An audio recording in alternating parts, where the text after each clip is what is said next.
It's the way our body communicates our needs, both biologically and psychologically. For example, if you have a full bladder, you can feel that. That's a form of interoceptive awareness if you're hungry or full. But every emotion also has a physical sensation. And so when we are connected to our body, we have a powerful means of getting our needs met. But when we are at war with our body, when we loathe our body, when we view our body as a project, we miss out on all of those, on a lot of those types of connections.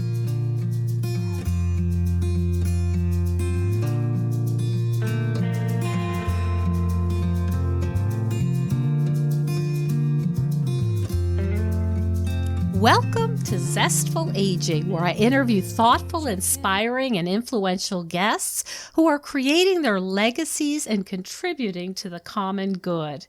What exactly is a legacy? It's your fingerprint on the world, your way of making a special and unique contribution, big or small. And creating a legacy is one of the proven ways we can age with vibrance and energy. Zestful Aging Podcast is my legacy. I'm your host, Nicole Christina, psychotherapist and fellow Zestful Ager. Our lovely music is courtesy of Judy Banker, who was a previous guest on Zestful Aging. Find out more about her at judybanker.com. I know that everyone is feeling really stressed and anxious right now. We're all unsettled and feel out of control. So I created a free download for you for maintaining mental health based on my 30 years as a psychotherapist. Just go to zestfulaging.com and it is all yours. Well, I've got my little loyal, tired, wet Jack Russell Sparky right by my side, so let's begin. We have such a great interview for you today. If you followed me on my podcast or any of my work or website, you know I'm a big advocate of mindful eating and mindful everything. And I'm really honored to have these two trailblazers, actually rock stars of mindful eating on the show. Evelyn Trivoli is an award-winning registered dietitian and was the nutrition expert for Good Morning America. We just interviewed Joan London, so there's a theme here. And national spokesperson for the American Dietetic Association. And Elise Reich is a nutrition therapist with over 38 years of experience specializing in eating disorders, intuitive eating, and health at every size. And they have co-authored the cutting-edge book, Intuitive Eating, which was first published in 1995, and it's really become the go-to book on rebuilding a healthy body image and making peace with food. And it was recently revised and re-released yesterday. So hot off the press, welcome to the program, Elise and Evelyn. Thank you. Oh, so lovely to have you two with us today. So let's start with maybe the obvious question, which is, what's new and improved? What have you done with intuitive eating? Do you want to start with that, Louise? Sure. Well, first of all, Evelyn is our research guru, and she has revised the research chapter. We have over 125 scientific studies validating intuitive eating as an evidence-based process. And so there's more information on that. There is more information in the Bringing Up Kids and Teens chapter on baby-led weaning or baby-led solids, which is intuitive eating for babies, essentially. And we put a big emphasis on teaching people to understand what diet culture is and the toxic effects of it, and weight stigma and weight bias. So that's a big piece of it. Evelyn, do you want to add anything to that? Yeah. So one of the things Elise and I have also been really transparent in this update is we really took a fine-tooth comb and really looked at the manuscript. And I have to tell you, it was wince-worthy. To see our evolution, and so I would like to say it's actually completely revised. We had discovered some weight-centric statements, but we have, when you know better, you do better. So we've learned and we've evolved. So it's been a major rewrite. And one of the things that we also did in there is more of a deep dive on how intuitive eating works in terms of interoceptive awareness, which is our ability to perceive physical sensations that arise within the body, and it's our superpower. And it's the way our body communicates our needs, both biologically and psychologically. For example, if you have a full bladder, you can feel that. That's a form of interoceptive awareness. If you're hungry or full, but every emotion also has a physical sensation. And so when we are connected to our body, we have a powerful means of getting our needs met. But when we are at war with our body, when we loathe our body, when we view our body as a project, we miss out on all of those, on a lot of those types of connections. And invariably, we end up missing out on life when people get very focused on some type of dieting. And that's one thing Elise and I have seen a lot as well, is that a lot of people don't even relate anymore to the term dieting. I've had patients come in and tell me about all these plans they've been on, but they don't view it as a diet. And that's because diet culture has really shape-shifted and uses the words of wellness and health, and they're even trying to co-opt in intuitive eating.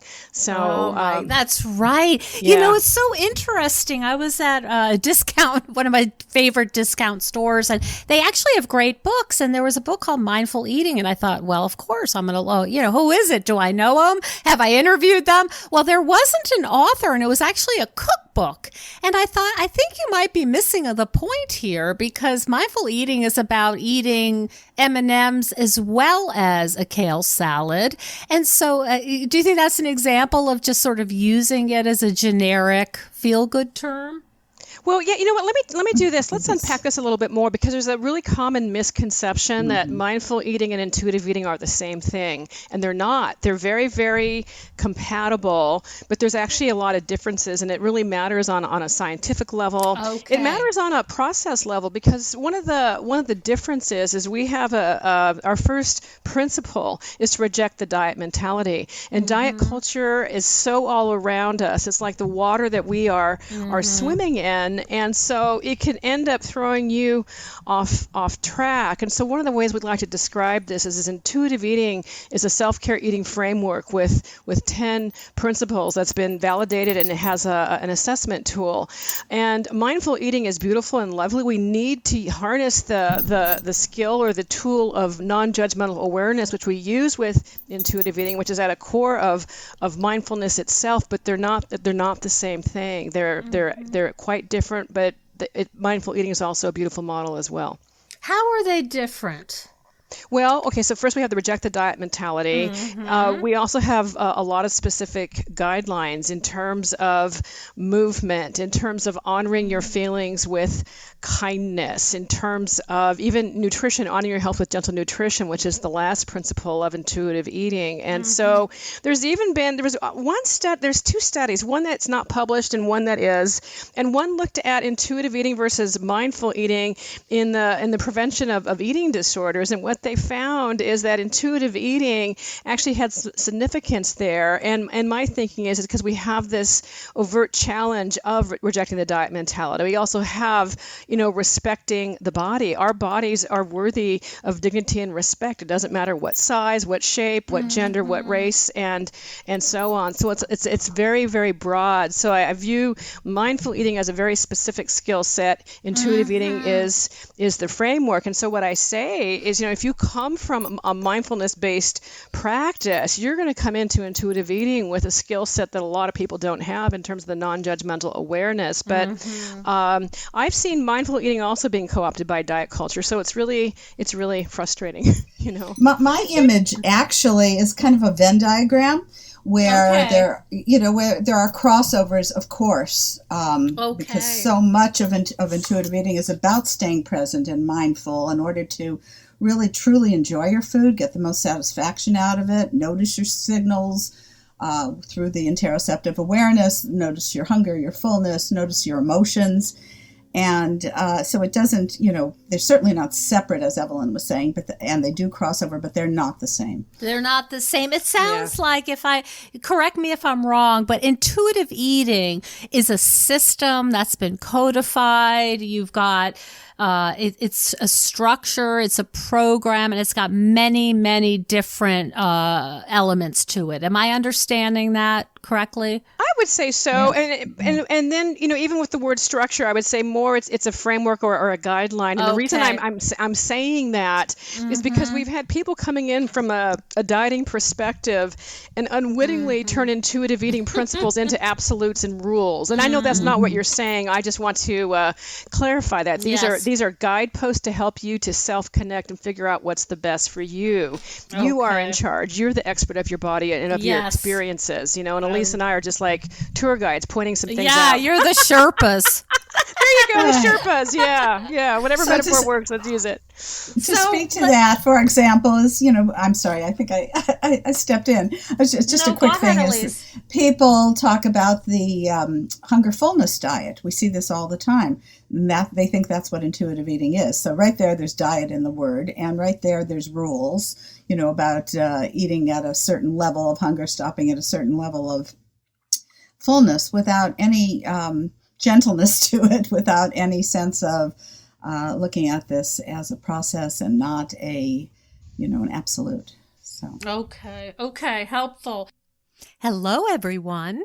I wanted to tell you about a product I've been using lately for aches and pains that's really helped me, and I've been singing it from the rooftops. Some of you may already have discovered the benefits of using CBD. I have found it to be a game changer for my creaky joints. I'm a tennis player and I have 3 dogs, and being active is really important to me, and we know how important it is in aging well. But at age 59, my joints can be a bit stiff, especially in my knees. And this stuff has really helped, so I don't have to wear a knee brace anymore, which really wasn't such a good look.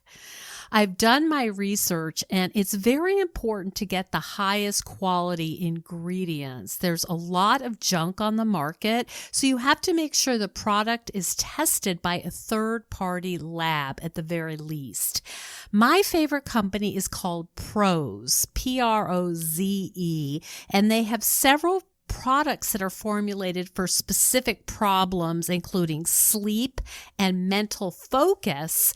Lately, I've been using the performance gum called Yippies and the Nods, which helps me sleep and tastes very cinnamony.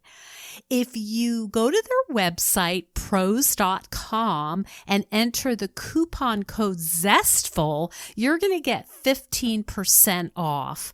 I highly recommend trying it out. I think you're really going to be surprised how effective it is, and I would love some feedback from you on how it works.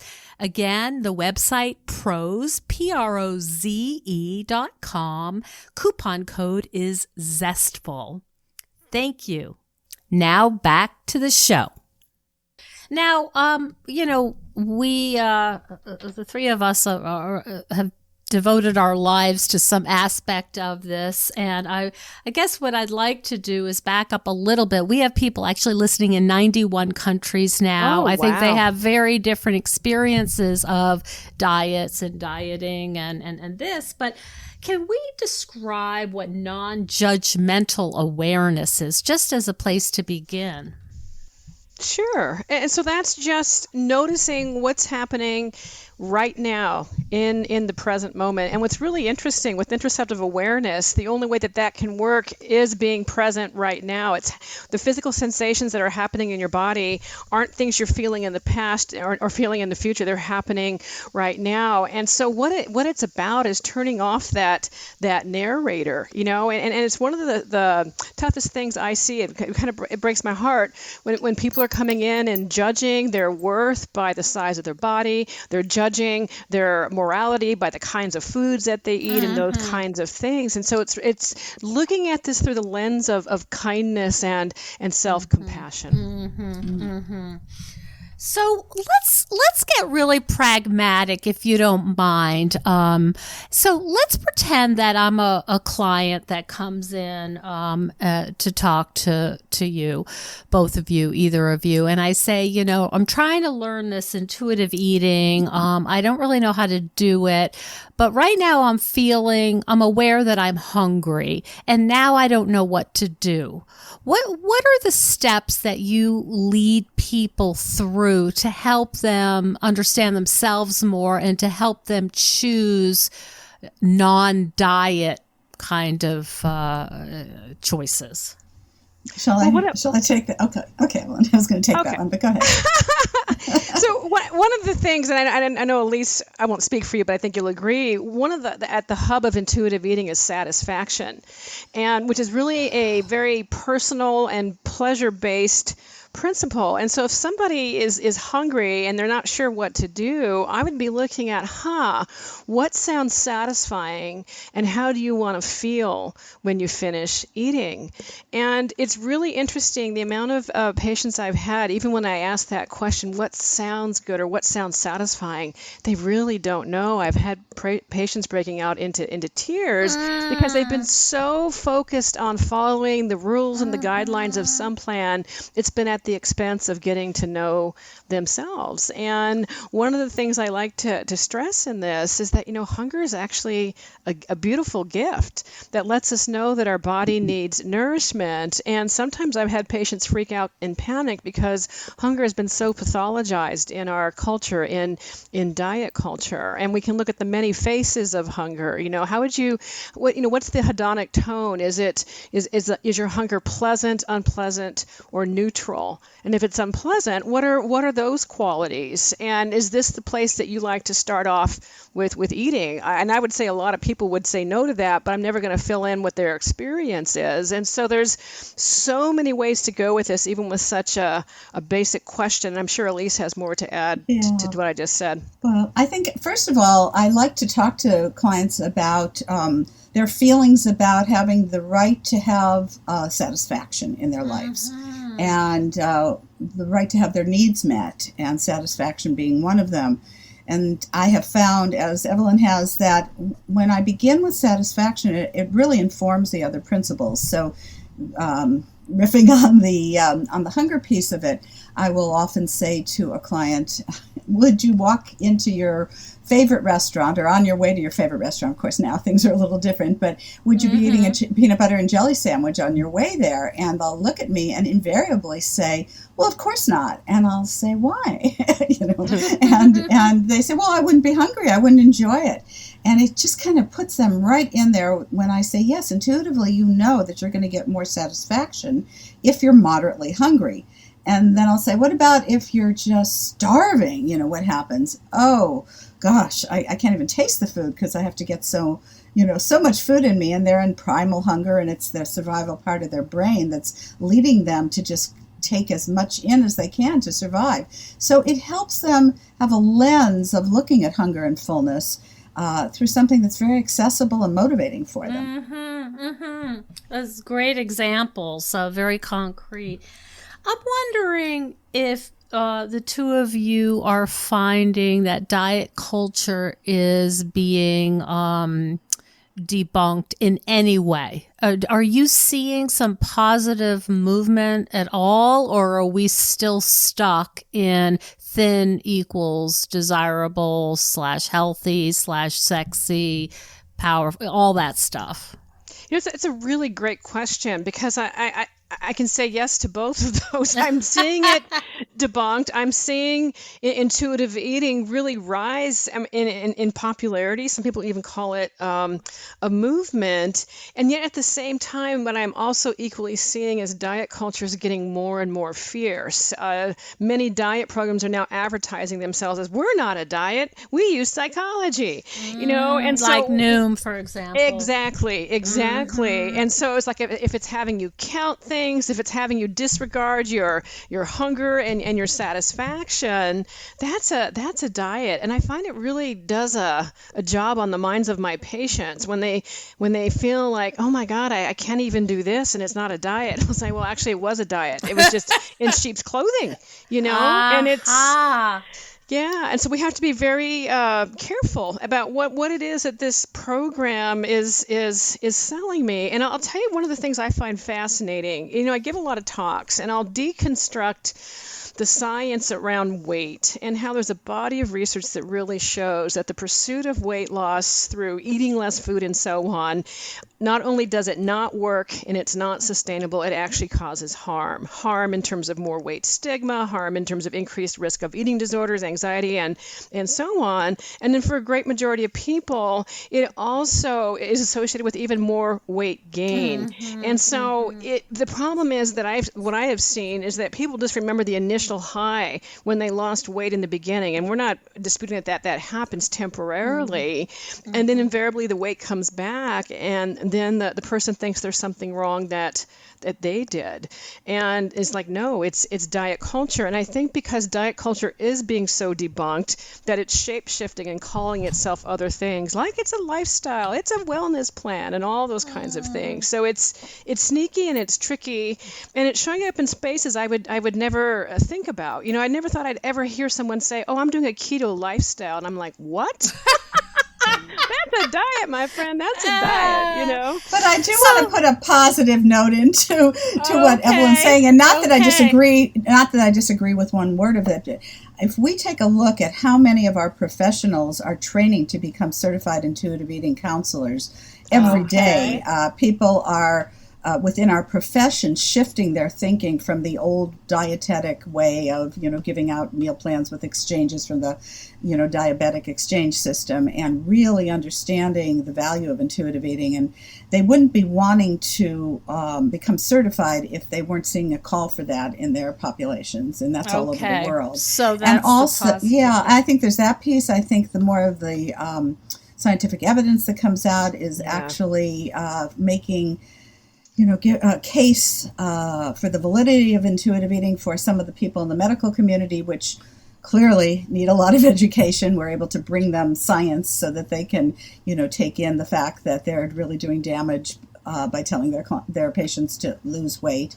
Yeah. And I think the amount of people that are excited and buying our books says they're tired of diet culture, and I'm not discounting what Evelyn's saying. I completely agree with you, Elise. Completely agree. Yeah. That's wonderful. So I don't want to put you too much on the spot, but I'm really curious about this because I'm really, I talk a lot of people in the aging space and talk about I'm sure that the rates of eating disorders are on the increase. Renfrew is showing like a 35% increase in their inpatient population who are over 50. So this is a really big issue for people who are perhaps post-menopause, their kids have launched.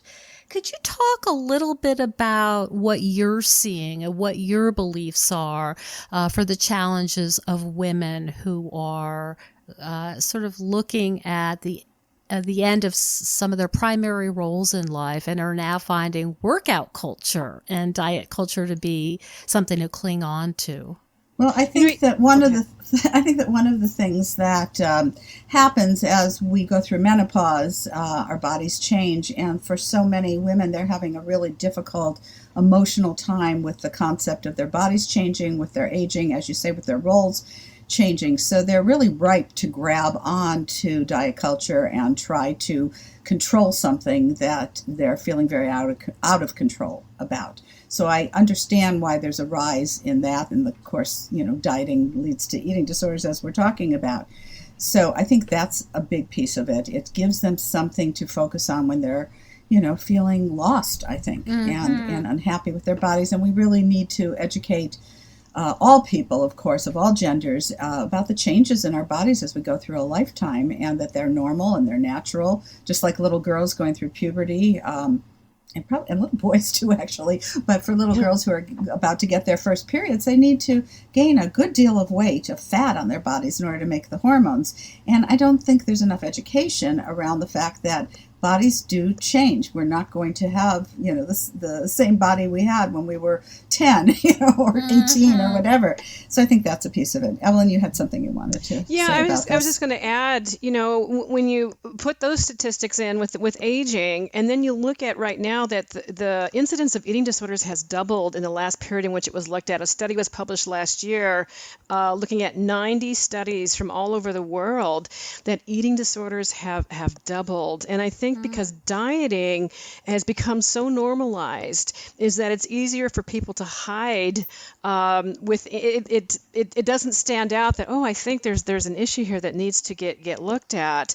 And to also to build on what Elise was saying, with all of the uncertainty that you're describing with these life changes, what's the last third of my life going to be looking at? Dieting also from a psychological standpoint gives you a focus and a certainty, except that it's a false promise, and it really becomes problematic. And what I look at is what's happening to the quality of your life when you're engaging in these kinds of things. What's happening to your relationships? Because the more you keep focusing on the attempt of changing your body, you tend to get more preoccupied with it, thinking about it when you're going out with friends as opposed to the actual conversations. And there's a disconnect and an unhappiness that ends up happening with it.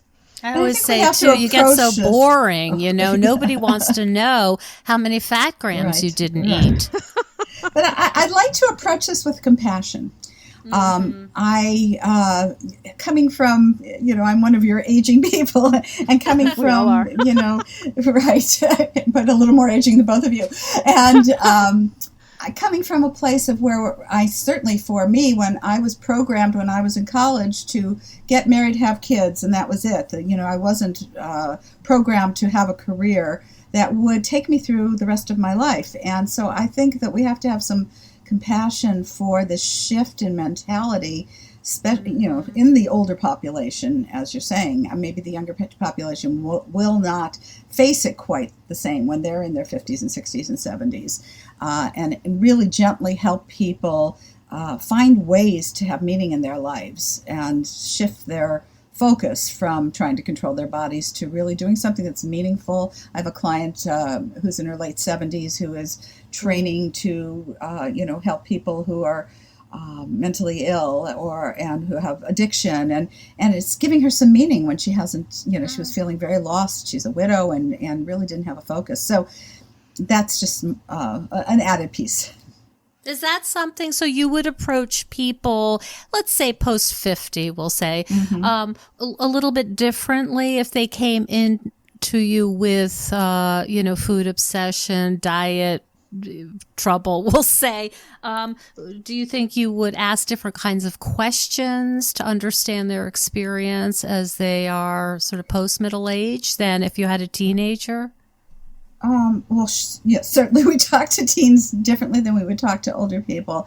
And I would help them take a look at, I like to do a lot of pro-con work, have them really examine what it's doing for them to attempt these diets. How is it, what is it giving them? And then on the other side of the page, what's this taking away from you? As Evelyn was saying, it takes away the quality of your life and the ability to connect with people, and, motivate them to get to a point where they are able to see that it's not working for them to continue in this diet culture thinking, and get them to a place of being able to embrace intuitive eating. So yes, very differently. And then also, as I just said, talking to them about finding ways to increase their self-care, increase their the meaning in their life. Absolutely. And I'd say that the commonality too is also just looking at what's the underlying need, what's driving this, sometimes what's missing in life, or what is it that they're trying to get that we can get through other kinds of means. I mean, sometimes people get into dieting as a way of connection and social bonding, but there's other ways that we could be looking at that, and then aligning it with their values and looking at how is this pursuit of dieting aligning with your values, or maybe misaligned. And so what's really important is that the individual can really see this for themselves. We're not whacking people on the head saying you got to do intuitive eating. We we say, there's another way. There's another way that's incredibly, the word Elise and I hear a lot is life-changing, because I think what happens is the more you diet and follow food plans, you keep losing a sense of trust. It's a trust disruptor. And pretty soon that crosses over and just kind of not trusting yourself in general. But with this healing, with intuitive eating, with the self-connection, it crosses over into other parts of your life. And it's really a beautiful thing to see over and over again. I remember I was just before you came on, Evelyn, I was talking to Elise about teaching a mini course at Syracuse University on mindful eating and bringing the students to the food hall, the dining hall, and watching them sort of struggle. There's so many choices and they're just so bombarded and so much conflict. Should I, shouldn't I, all of this stuff. And we sat with them. We kind of helped them check in with their hunger cues. And that is the experience that many of them had. And they shared with us, like, I've never done it this way before. I just go in and say, I'm going to eat this because I'm not eating carbs today or whatever. But to really see what looks good, see what smells good, see what's drawing you over. Do you want something crunchy? Do you want something fresh, sweet, salty, all of that? And so I can certainly appreciate what you're saying with this. It's such a different way of being in the world. It is. And then when you start thinking about eating is meant to be pleasurable, and it's also a way that we connect. And it's sad when people pass up on social events and outings because they're not sure if they can still follow their food plan, Or if their bathrooms would allow them to, go have privacy when they have to purge. Well, that's another whole conversation about eating disorders, right? Yeah. Let me ask both of you, because this is something that I've really started to focus more on as I've been talking to guests and learning about their lives and their contributions. What are the legacies that the two of you wish to leave? Wow. One of the things that we did in our new book that came out yesterday is we acknowledged the younger dietitians, nutrition therapists who are carrying on the work that, we have made so available to people, because we do realize that, we won't be here forever. And the more that we can train people to carry it on is a legacy in and of itself. So they can't just stop when we're gone. I completely agree. And actually, it's something that Lisa and I have talked about, that we are leaving the legacy of intuitive eating and how it does change lives and removes the unnecessary suffering so that people can get connected to their wants and needs and be thriving and flourishing in their life, as opposed to just surviving it or surviving the plan. And I think, it's really encouraging. And when we see, Lisa was talking earlier about all the trainings we do, but we have over 1,000 health professionals in 24 countries that have been trained in this. So I see this moving on, and yeah. So it's exciting and very gratifying to see. Yeah. And I will say something personal. I'm Jewish, and part of my value system as a Jewish person is something called Tikkun Ha'olam, which is changing the world. And so for me personally, this is my piece of being able to heal. Well, it's healing the world, not changing it, but healing the world. And so that's my, personal insight into it. And then I just got chills, so that's that's lovely to hear that. And I do know that that's an important part of the Jewish faith. Yes. That's so wonderful. So people I know are going to want to learn more, and I'm so excited to read the new book. I got it in the mail a few weeks ago, and it is on my dresser, ready to go. Tell us where we can find the all new improved intuitive eating. Well, it's at I was going to say at a bookstore near you. Yeah. The ones that are open, but you can there's many online places. You know, there's Barnes and Nobles, there's Amazon, but we also love the independent bookstores. And there's Any in particular you really like, Evelyn? oh my gosh, the one that's coming up right now is one actually we're doing an event for. It's Auntie's bookstore. But Elise, do you remember where Auntie's is located? Yes, it's in Seattle. Thank you. Ah. I think it's Seattle, but I think it's in Washington for sure. Okay. Yeah. Okay. Our Washington on our side of the country. I see. Okay, so you'll be doing some traveling.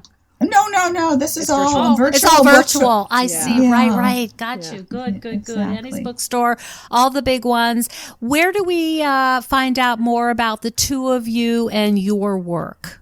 Well, we've got our website, intuitiveeating.org. But one of the Okay. websites I want to mention, because we have a free online support community, the Intuitive Eating Online Community, Okay. where it's a free membership. We have over 20,000 people. It's peer-to-peer Okay. support, free of diet culture. And usually where people can find me most active, social media-wise, is on Instagram at Evelyn Tribole. So I'll let Elise Okay. speak in terms of Yeah, what's... and each of us also has a personal website. Oh, yeah, Mine I forgot. So, Hey, and mine is it's still early out there. Yeah. Okay. Yeah, right. Mine is Okay. eliseresch.com, and I've got a lot of personal things on that, words of wisdom of all these years, and some books I recommend, and some of the talks and things I've written in. So it lets people know a little bit more about me personally, and I'm sure Evelyn's, is equivalent in that way. So, Are you seeing patients online, either of you? Or are you doing we virtual both are. meetings? Yeah. Oh, yes. Okay. That's tricky, right? I mean, that's a whole, I don't know if it's new for you, but I'm all online now because of COVID. And I don't know. What do actually, you before think? this, I was doing a lot of these sessions for people all over the world and country. And so I was used to the format, but boy, it was a big change 3 months ago to take it all home and see my regular clients. Yeah, it's intense, isn't it? My local Yeah. clients, I should say. And Yes. it's there's a nice piece to it, but there's also a loss. I'm missing my clients in person. I miss that Yeah, me connection that happens when you're in person. And I thought, well, could I go back to the office and see them in a mask and have them have a mask? And I said, no. I mean, that seems so much less personal than actually having them right in front of me on that, on the computer screen. So, Yeah, yes. yeah. There's been some interesting stuff written about, there was an article, why am I so exhausted after these Zoom meetings? And just the different, you're not getting a sense, right? You're not getting a sense of where people are and the subtle body language and eye contact. It's hard to... Well, It's I hard think there's to- something else. I was noticing how exhausted I was every night, and then I bought myself something that I'm thrilled with, which is a standing desk. In fact, I'm standing right now. And it has made a huge difference. I'm not saying that I do that all day long. It can move down and it can move up. It's a nifty thing. And I am so much less exhausted at night because I think in the office, we'd get up, we'd go get our That's a good clients. point, Elise. Bring them in. I have my computer in one room, my counseling in the other room. So I was running around all day, and now I was just sitting client after client, and I thought, this is just not feeling good. Talk about interoceptive awareness. My body just was giving me just messages. like crumpled. Yeah. Yeah. So I got this about a month ago, and it's really changing my life. That's Wow. great. That's great. I just wanted to make sure, Evelyn, I got this right. Intuitive Eating Online Community. Yes. Okay. And they can actually access it through our website, That's what I thought. intuitiveeating.org. That might be the most simple way of doing Okay. it. Yeah. Okay. Well, I am so grateful for your time, Elise Reich and Evelyn Tribole. That you guys started it all. What a movement you've started. You've helped so many people. I so appreciate your contribution, and such a pleasure getting to speak with both of you today. Thank you so much. Oh, thank you so much. And by the way, it's Resch. Just so I Resch, never told you that okay. before. Yeah, like fresh. Take off the F. Fresh. So, yes, it's been a delight talking with you. Thank you so much. Hey everyone, I wanted to tell you about a powerful new tool that supports your mental and emotional health in what are extremely trying times. And you may remember that I've been a psychotherapist for 30 years, and I'm always a little suspicious of products that claim to help us feel less anxious, depressed, or worried. But then I was introduced to a new kind of app called Cope Notes, and I have become a big fan. Cope Notes was developed by a guy who spent a lot of his life trying to figure out what might help support him through his own weekly psychotherapy sessions. Cope Notes is an app that gives you random texts through the day to break through some of the negative messages that might be repeating in your head. It's well researched and has been adopted by many mental health facilities. I highly recommend it. I think we can all use a little support right now. So check out copenotes.com/zestful. I will receive a small portion of those proceeds. And I'd love to hear your feedback about how it works for you. Thank you so much for joining us on Zestful Aging. If you like the podcast, please share it with some of your friends. I love to hear from my listeners. Send me an email at NicoleChristina.com. It's no secret that everyone's feeling pretty restless and unsettled right now. Our lives are upside down and the future is feeling pretty uncertain.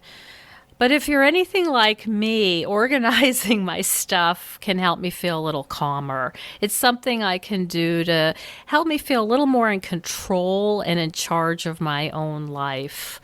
If you think decluttering could help you feel better and you could use a little assistance with that, check out the online course I've developed with professional organizer and designer Carrie Luderin.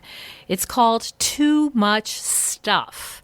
And Too Much Stuff is different from other courses or articles or guidance you may have used up. We give you clear steps to deal with the clutter and the tools to help you face the overwhelming feelings and the emotions that come up when we're going through our clutter. And a lot of those emotions are just feeling anxious or guilty or just basically flooded with a lot of different confusing feelings. The course is really practical. It's realistic. The lessons are short and punchy, and they're really manageable. We're not trying to set you up for some long exploratory, super in-depth, burdensome experience. We want something really helpful for you right now. We all need help with our anxiety. So being surrounded by more calm and less chaos can really help.